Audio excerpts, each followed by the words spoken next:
What's up, everybody? Welcome into MLB DFS Live for Monday, August 3rd. I'm your host, Ben Hostler, joined by Justin Bales. Bales, and the amount of time that we've been sitting here about to go on the stream, it has gotten extremely dark in my room. So It's been I think it is about to pour outside my house. I don't know. it's about to pour here. We're gonna get a ton of rain tonight, but yeah, it's been a good 35 minutes since we said we were gonna go on, and we got Yeah, on here, and now I had now we are sun. I live. had sun shining in my face when I open this call with you, and now it is like dark in here. So I think it's gonna Maybe pour. it's showing us what's going to happen for the slate tonight. Maybe, maybe it's gonna rain some money actually. So that would actually probably be a That's good thing. good. Yeah, I was that. gonna say nothing but darkness. I'll take rain money instead. Yikes! But all right, thank you guys for tuning in as always. Be sure to check out our sponsor, SuperDraft. You can head to superdraft.io and you can deposit using the promo code Karma. Get a $10 deposit bonus. We had a couple big hits on SuperDraft. I think it was Friday night and then yesterday. Pretty good lineup, but it's pretty fun. You're able to roster whoever you want. Obviously, the lower the player is, the higher their multiplier is, so it kind of adds some new strategy. And also, if you guys haven't seen, finally, I mean, this has been coming for like years and years. People have asked us for an optimizer. We finally have an optimizer on the site. We partnered with SaberSim, which is the easiest to use optimizer in my opinion. So if you guys are intimidated by optimizers or you've never MME, don't really know much about it, SaberSim is super user friendly, and it's finally live on the site. So you can either buy it or add it on to your package. But let's get into the slate. So this is a much better slate than yesterday. Yesterday's pitching, that was like the worst pitching slate I've ever seen. I know we say that all the time, but that actually was, I think. Yeah, that was rough. You could have like I don't know, the worst pitcher on the slate and just has scored 10, and it would have been like a good day for you. Yeah, yesterday was rough, pitching wise. So today's a really fun slate. I think the site's actually priced things accordingly. DraftKings did a pretty good job pricing stuff, so it's actually going to add a different layer of strategy than sometimes we have when it's like you can play whoever you want. Like last week when we were like those couple days where we were just jamming in Royals guys because they were so cheap. We don't have that today. Actually, kind of got to think about your lineup a little bit, which I like. So we're gonna go and get into things. Starting at pitcher, three aces on the mound: Garrett Cole, Jacob DeGrom, and Walker Buehler. I think that's how I would rank them for cash games. Probably how I'd rank them for tournaments as well. But I just don't have a ton of interest in Bueller when you have Cole and DeGrom both right there. Like he's clearly the guy that you have the most concerns about his pitch count. And Cole is just in such a good spot. Like this Phillies team strikes out a lot. They've been off for like a week and a half, and now they get to come back cold, and they get to face him. Like that's so unlucky on their part that that's who they get to see first. Obviously, his slider's really good, over 40% whiffs with his slider. Not a single batter on this Phillies team has an ISO above 200 against right-handed sliders. And if they can't hit normal right-handed sliders, I don't really expect them to be able to hit Garrett Cole's slider. So, really good spot for him. DeGrom perfectly fine in tournaments as a pivot. Obviously, he did really good against the Braves in his first start. The Braves actually have a decent amount of strikeouts in their lineups. So I don't mind like the spot for him in GPPs, but it's just you're gonna pick Cole in cash games. Yeah, I agree completely. And then, I mean, you touched on it, but Walker Buehler, tough. He only threw 56 pitches his first game, and it's not like he's just going to jump to 100 all of a sudden. So it's really tough. And then below him, you have like Mike Soroka, who just doesn't strike anyone out. You're not going to pay 9,400 for him. And then Thorpe at 8,400. You're not going to pay that for him. So after really Buehler, who I think we can agree most people probably won't be playing, you just really jump down to Alec Mills. Yeah, so after that, you get this mid-tier. You have Alec Mills, you have Frankie Montas, and you have Danny Duffy. Montas is going to be the clear chalk there on DraftKings. I think most cash games will have Cole and Montes like probably above 70% owned, I would say. Like that has to be the chalk pairing. I don't really see why you would do anything else. You could have some teams try and go like a double punt to get bats in, but I think for the most part on DK, people will just be playing Cole and Montes together. FanDuel people will be playing Cole. So Montes is a good play. I'm a big fan of Montes. Like in real life, I like him a lot. He hasn't had as much success as I thought he was coming into this year. He's kind of struggled with his control, but obviously he gets the Mariners, which is a really positive matchup for him. And it's kind of hard for him to hurt you at that price. He's a little bit cheaper than he was to start the year. So I think he's a great play in cash. Are you comfortable fading him in tournaments? Because if he's going to be massively owned, I just don't really see why I would want to play him in tournaments at that ownership. Yeah, I have no problems. Like if you want to in cash, basically everyone's going Cole Montes. So if you just wanted to pivot to like DeGrom and Danny Duffy, I'm pretty sure on DraftKings it's the exact same price. DeGrom 600 more and Duffy should be 600 less. I mean, that would just make it like a really, really easy pivot for you. And basically no one's going to do that because they're just going to play Cole Montes. Yeah, apologies in advance if the stream starts lagging. Dude, it is absolutely pouring outside. This is insane. It is like pouring outside my window. So I don't know if my internet's going to get kind of laggy, but just a warning. But yeah, so Mills and Duffy I think are both really interesting pivots in tournaments. The Royals strike out a lot, and if you look at Mills, he's bad against like good surface numbers, bad against lefties. None of the lefties in this Royals lineup are going to scare me. None of them are really good hitters. None of them have a ton of power. I mean, O'Hearn has some power, but the wind's kind of blowing in Wrigley, so that kind of boosts any concerns for home runs. And none of them are just really good hitters. So I actually like Mills a good bit. And Duffy has a worse matchup than Mills. Like I would rather attack the Royals than I would the Cubs, but we've already seen Duffy have a big game in the strikeout department this season. If the wind's blowing in, obviously he'll benefit from that considering he's a fly ball pitcher. And despite the Cubs offense being better than the Royals, they also have, a decent amount of strikeouts in that lineup. Yeah, I completely agree. I think the only other guy that I think I would use is Chris Paddock at 76. I don't like the matchup against LA. I feel like no one does. But who really cares at 76? You're just looking for a good pitcher to kind of stifle a really good offense. You don't need like a ridiculous game or anything. And we know that Paddock can rack up strikeouts himself.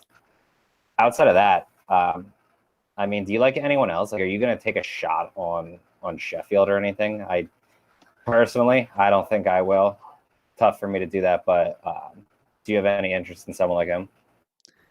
No, I don't want any Sheffield. I will say that's a good point on Paddock, who obviously is a really good. Like Paddock is better than Montes in real life.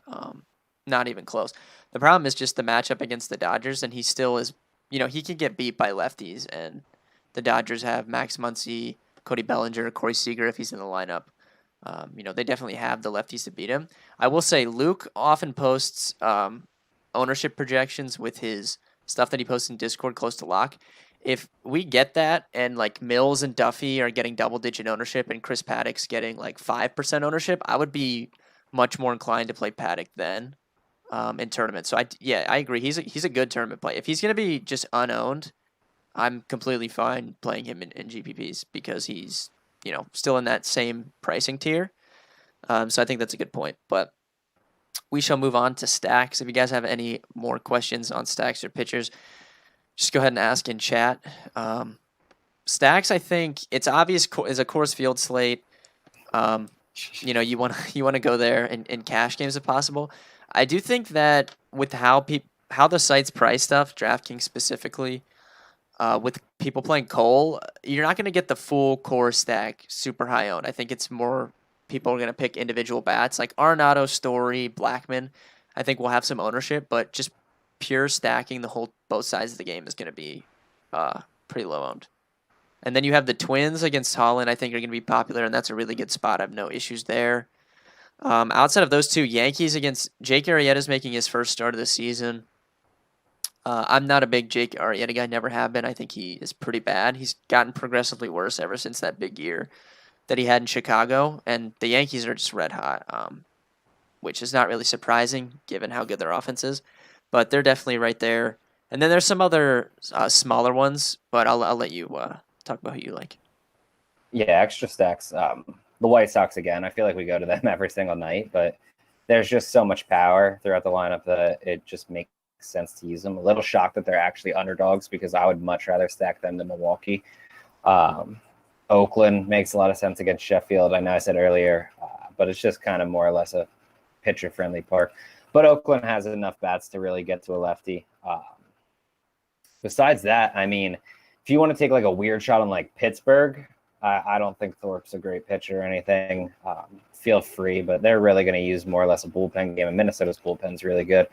So I think you're taking kind of just like a shot in the dark there, and that's more or less who I'm looking at. I don't really want the Cubs very much. I don't love the Dodgers tonight, but I guess the Dodgers are such like so good of an offense that they can destroy anyone.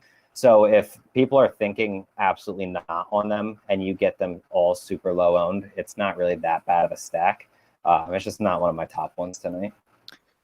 Yeah, anytime you can get guys like Cody Bellinger, Max Muncy, really low owned, it's smart to do that in tournaments. Corey Seager, someone I've been talking about this for like a week on the stream, but he's top 3 in barrels per plate appearance right now in the MLB. I mean, that guy is just smoking the ball. So I have no problems doing that in GPPs. I just probably I'm not going to play enough lineups to get there because I only play like 2 lineups a night anyway. So let's get to the positions. Starting at catcher, I mean, I think it's pretty clear.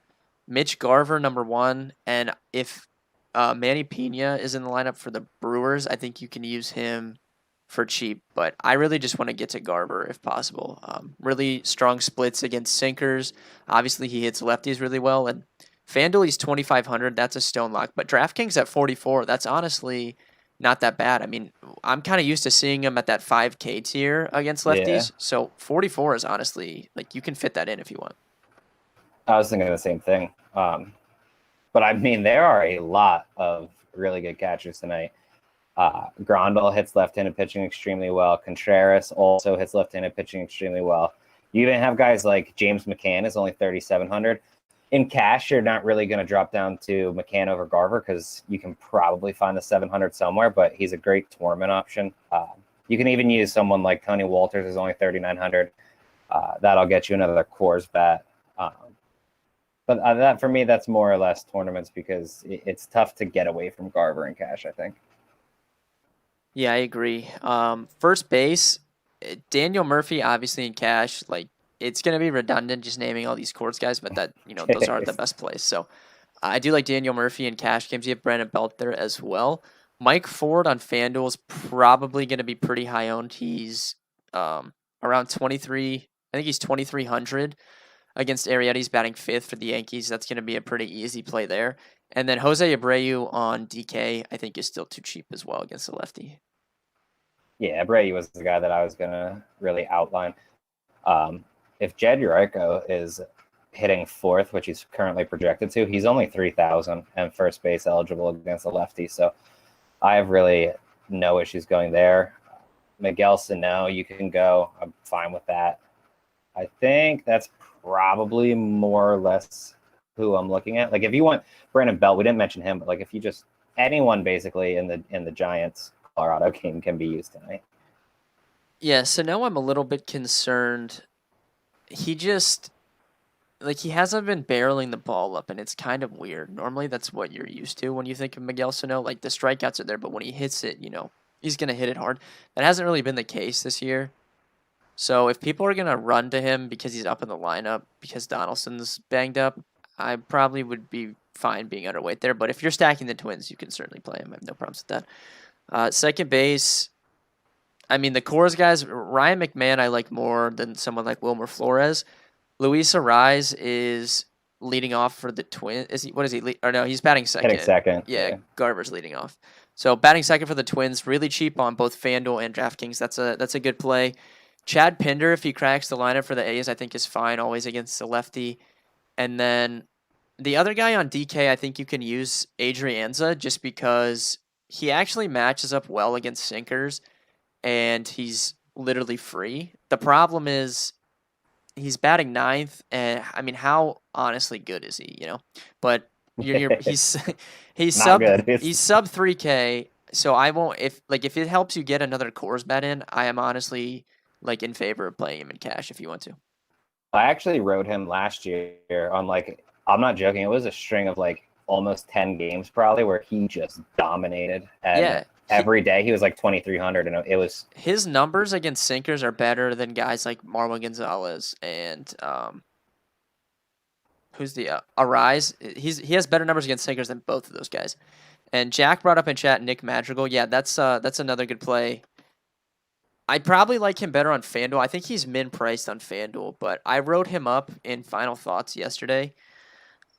He's not a guy that projects for a lot of power, but he's one of the White Sox better prospects, and he's probably going to hit for a pretty high average.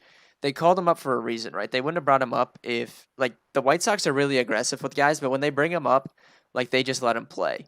So I think they obviously think he's ready. He had a couple hits yesterday, so I don't mind him at all against the lefty. yeah, I agree with that. I think you more or less hit everyone. Like, you can even do something like go down and get Chris Owings. I know yesterday you played a bunch of cheap cores guys. It just makes sense because if Colorado goes off, they're going to get more bats in Colorado anyway. So spending like 3,400 on a guy like Chris Owings isn't really a bad idea whatsoever. Yeah, he actually had a big hit yesterday too, so I don't actually think that's a bad move at all. Third base, the obvious cores guys, Arenado, Longoria, those guys are fine. Outside of them, Marwin Gonzalez, who we just mentioned, in the middle of the Twins order, he's really cheap. Probably going to be pretty highly owned on DraftKings, so you could definitely go there in cash games. And then Matt Chapman against the lefty is always going to make my tournament pool. That and Chris Bryant, he's leading off. Gets Danny Duffy. Yoan Moncada, I absolutely love. He's so consistent against lefties. And then, I mean, if you want to take your shot, Jeff McNeil is just a really, really good hitter. And Soroka has struggled at times at home against left-handed batters. So if you want to take a shot on Jeff McNeil, I have no issues whatsoever there. Yeah, shortstop, Story, Brandon Crawford, obviously the Coors guys. So if you had to pick, Bales and I were kind of talking about this before the stream, so I'm going to ask the viewers, if you guys had to choose between Trevor Story and Nolan Arenado tonight, post your answer in the chat, Bales. What's your pick? Trevor Story. Yeah, I think I would slightly lean towards Story as well. I don't feel great about it, but Trevor Story. Got a couple Arenados, man. They're disagreeing with us.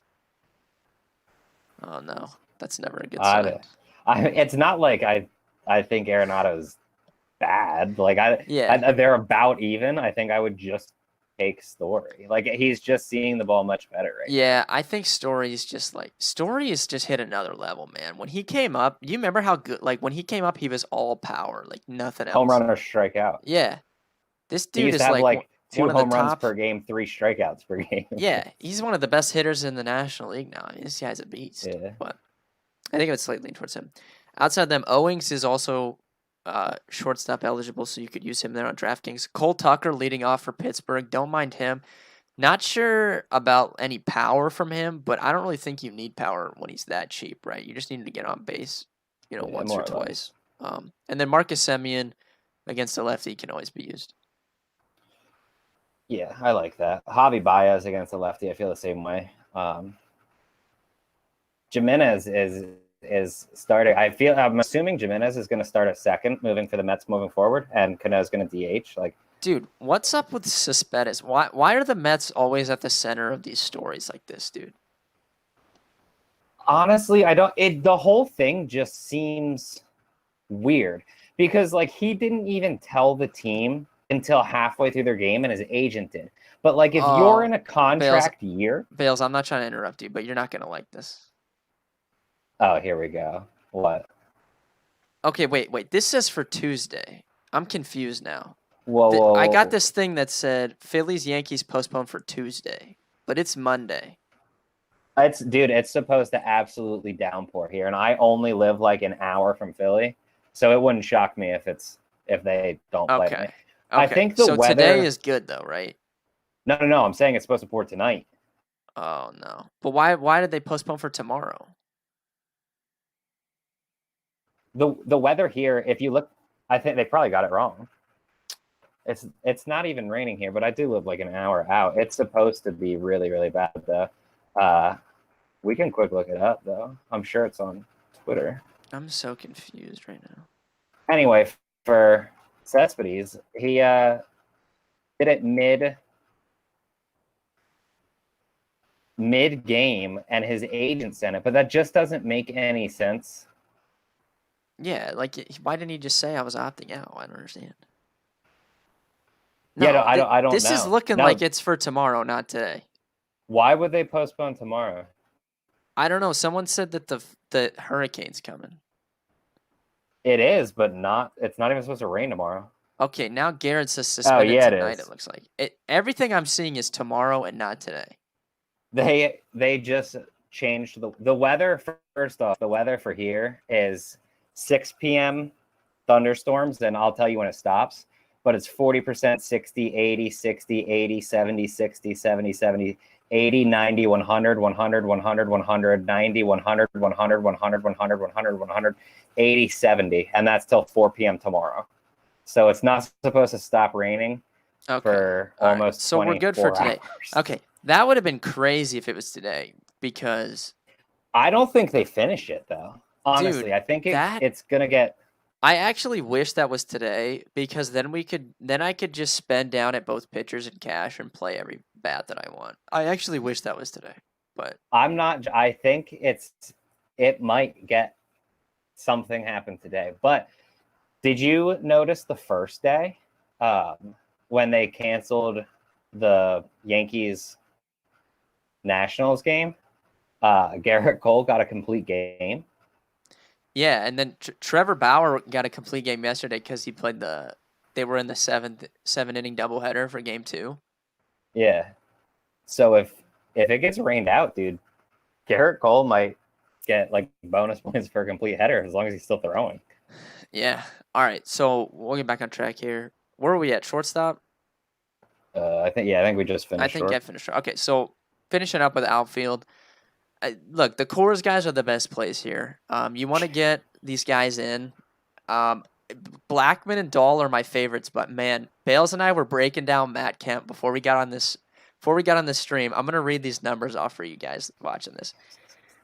Look, I was not prepared to play Matt Kemp before I fired up this stream, but right before I clicked the live button, my opinion had to change. Matt Kemp owns Coors Field, I guess. I don't know. I guess I probably knew about this and then forgot about it because Matt Kemp gets hurt every year and never plays. But he has 85 games played in Coors Field in his career. Hits 330 with 23 home runs and 24 doubles in Coors Field. That's absolutely insane. I don't even know what to say at this point. I know. Like, how can you argue that? That's actually a big sample size. And he's still under 4K. So you're just going to have to play Matt Kemp in cash. I'm sorry, guys. If you guys are watching this, you're just going to have to play Matt Kemp in cash. That's what it's come down to. My only real concern with it is that it's instead of Lewis Robert, who's leading off. So he's like Kemp's hitting 7th. Like if Kemp was hitting 5th, I would just be like, oh, okay, whatever. Like it sucks, but I'm in. But it's hitting 7th versus 1st, and it's like Robert's still playing in Milwaukee. It's not like he's playing in, Seattle. I know that's honestly the decision. Like Luis Robert and Matt Kemp is a legitimate decision today. I think you're probably spending up on one of the Rockies guys or Alex Dickerson, and then you have Nelson Cruz in the mid 4Ks and DraftKings, which is an absolute lock. So that's probably my favorite plays. There's some other guys that I don't mind.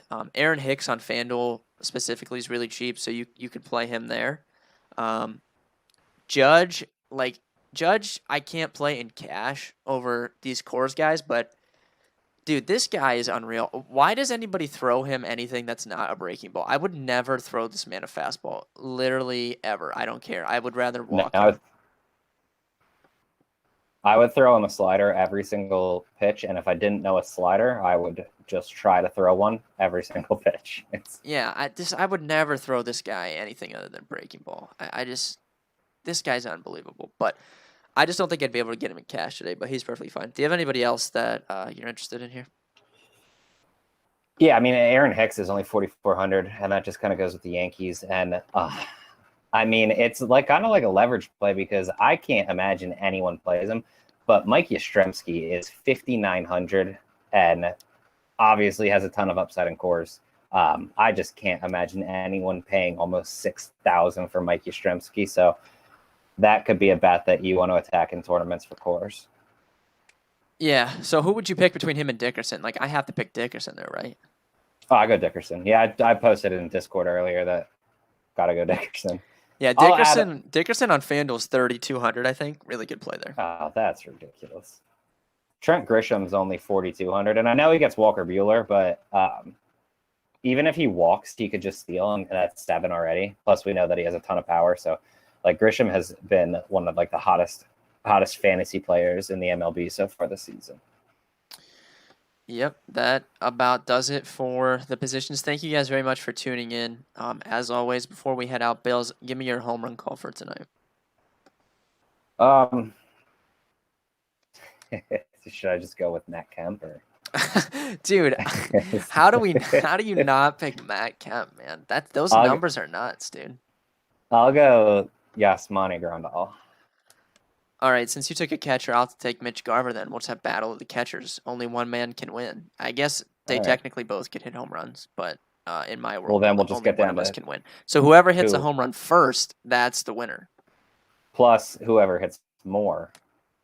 Yeah, okay, yeah. So if somebody hits 2, they win. But if they both hit 1, it's whoever hits it first. Garver has the upper hand here because he leads off. When do they play, though?